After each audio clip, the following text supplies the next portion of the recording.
नमस्कार दोस्तों, एक बार फिर से स्वागत है आपका मेरे YouTube चैनल टेक्निकल जीवन में।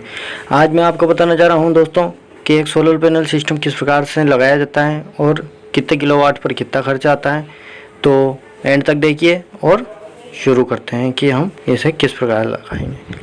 तो दोस्तों हम यहाँ पर आए हैं। यहाँ पर हमने ईस्टमैन कंपनी के 4 सोलर प्लेट लगाई हैं जिसे हम इंस्टॉल करेंगे, इनकी वायरिंग करेंगे। आप देख पाओगे दोस्तों, सबसे पहले बारी आती है कि हम जो सोलर प्लेटें हैं उनमें वायरिंग कर लें, यानी कि जो इनके जो टर्मिनल है नेगेटिव और पॉजिटिव, उनमें से हमें दो वायर नेगेटिव और पॉजिटिव के बाहर निकालने हैं, जिससे कि हम जो हमारी लंबी कोयल लगाएंगे उसमें हम उनको आसानी से जोड़ सके और हमें बार बार प्लेटों को ऊपर लगाने के बाद इसे खोलना ना पड़े।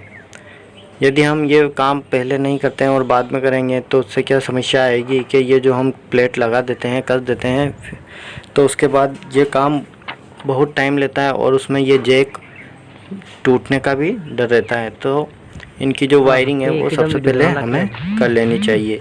बहुत सी प्लेटें हैं बाज़ार में, लुमिनस वगैरह इनकी कंपनियों के ब्रांड आते हैं, उनमें वायर लगे हुए आते हैं। बहुत सी कंपनियाँ ऐसे हैं जिनमें केवल जो वायरिंग का जैक है वही लगा रहता है। तो हम इसमें हमारे पॉजिटिव और नेगेटिव जो वायर हैं वो निकाल लेते हैं। आप देखोगे कि इसमें जो एक लॉक सिस्टम है, उस लॉक सिस्टम को हम टाइट कर रहे हैं जिससे कि हमारी वायर हैं वो बाहर की ओर ना खींचें, और इसे हमें लूज भी रखना है। दोस्तों इसमें क्लिप में लगाकर हमें प्लायर की सहायता से बहुत ही आसान तरीके से दबा देना चाहिए, या फिर अगर वो प्लेट में कोई मिस्टेक हो तो हम स्क्रू में भी इसे लगा सकते हैं। तो दोस्तों प्लायर की सहायता से हमने इसे अच्छे से दबा दिया है।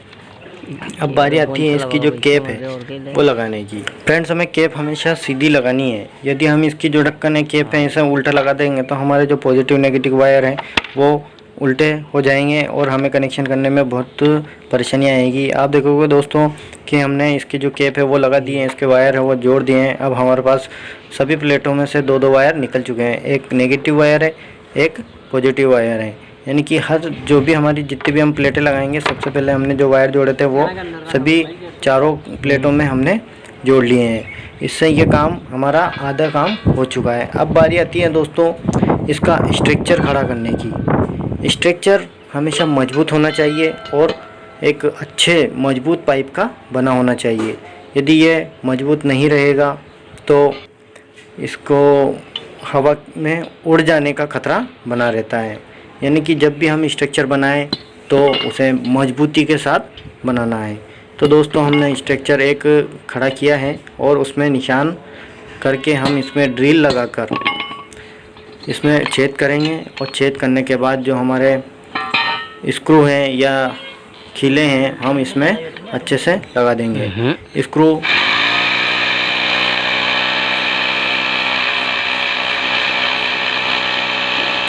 दोस्तों ड्रिल अच्छे से करनी है। इसका जो छेद है वो बड़ा नहीं होना चाहिए, जिससे कि हमारी कील या जो हम नट बोल्ट लगाते हैं वो ढीले ना रहें। नट बोल्ट लगाने के बाद इसमें हमें जो आरसीसी कंक्रीट है वो भी डाल देना है, जिससे कि यह और भी मजबूत हो जाए। यानी कि कितनी ही तेज आंधी या तूफान आए फिर भी हमारी जो प्लेटें हैं वो हमेशा सुरक्षित रहे।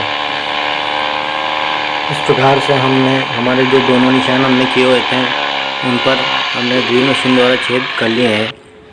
अब दोस्तों इसमें ग्रिप, प्लास्टिक ग्रिप लगाकर हम इसमें हमारा जो स्ट्रक्चर है उसे ठोक देते हैं या खड़ा कर देंगे।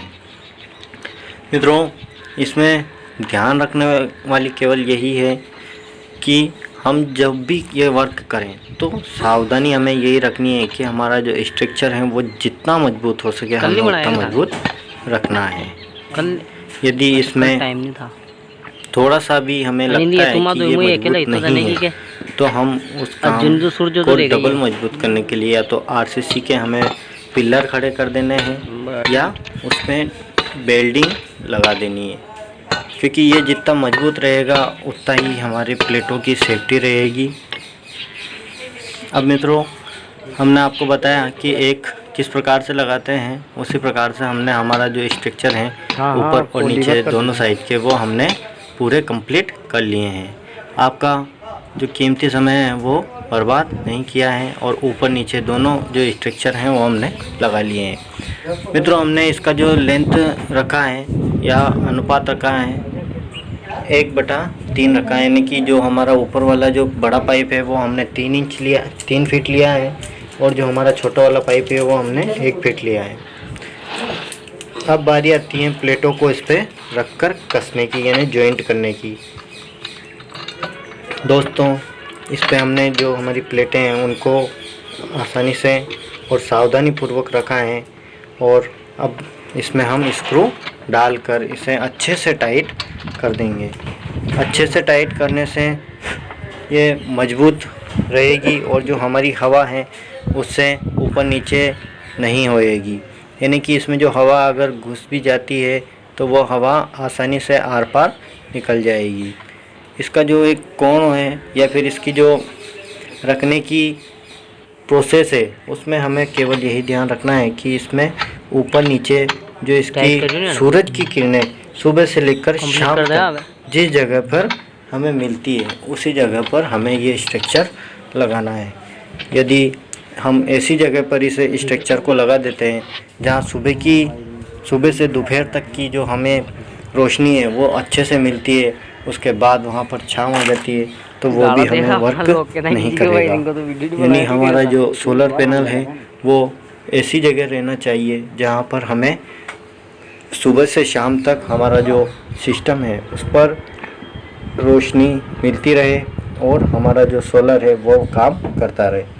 दोस्तों, इसके जो कनेक्शन है वो पैरेलल में जुड़ते हैं, यानी कि प्लस वाले प्लेट्स हैं और नेगेटिव वाली कोयल्स हैं। यानी कि जो चारों प्लेटें हमने लगाई हैं उनके हमें केवल 2 वायर निकालने हैं, एक पॉजिटिव और एक नेगेटिव। यानी कि इसमें एक प्लस वाले जो हमने जो तार हैं वो आपस में सारे प्लस वाले एक वायर में मिला दिए हैं और जितने भी नेगेटिव वाले हैं वो हमने सभी एक जगह मिला दिए हैं। यानी कि हमारी फर्स्ट और सेकंड जो 2 कोयलें हैं उनके कनेक्शन हमने एक जगह जोड़ दिए हैं और उससे ही निकलने वाली कोयल जो हमारी पॉजिटिव की कोयल है तो मित्रों उसमें हमने हमारी दूसरी कोयल के पॉजिटिव सिरे जोड़ दिए हैं। अब इस प्रकार से जोड़ते हुए हमने ये जो कनेक्शन है नीचे हमारे जो यूटीएल वाला यूपीएस लगा हुआ है उसके नेगेटिव और पॉजिटिव जो 2 पॉइंट थे उसमें सीधे से कनेक्ट कर दिए हैं। अब जो हमारा इन्वर्टर है वो सोलर पर हमने ऑटो मोड डालने से जब बिजली आएगी तो बिजली से कनेक्ट होएगा। और ऐसे ही वीडियो देखने के लिए मेरे चैनल को सब्सक्राइब जरूर कीजिए। Thank you.